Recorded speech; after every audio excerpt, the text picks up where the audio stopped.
یوسف زمانی.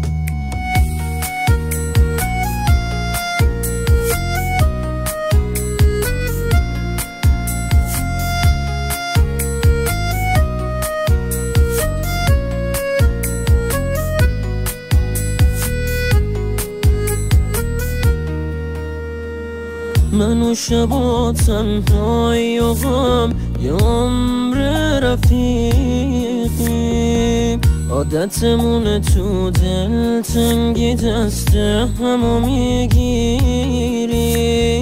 من یه گم شده یه تنها، دنیای بی اونو نمیخوام، به خدا نمیخوام. منم و حسرت اون شب و خیابون، صدای بارون، این دل داغون.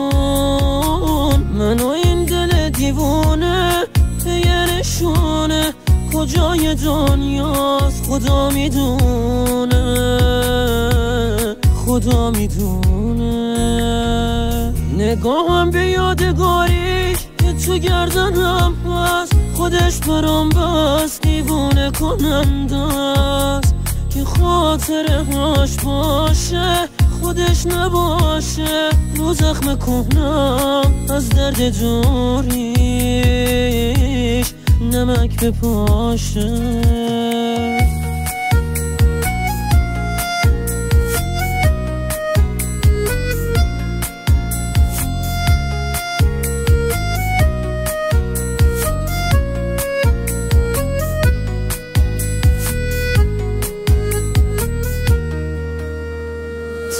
تصویر این روزای من مثل یه بغض شکستنه، سمت قله سقوط بار سفر رو بستنه. اون که نیست دلم بهونه گیر شده، اون میدونه واسه برگشت دیر شده، دیر شده.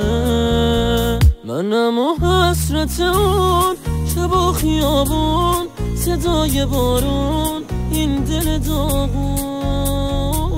من و این دل دیوونه به یه نشونه، کجای دنیا خدا میدونه.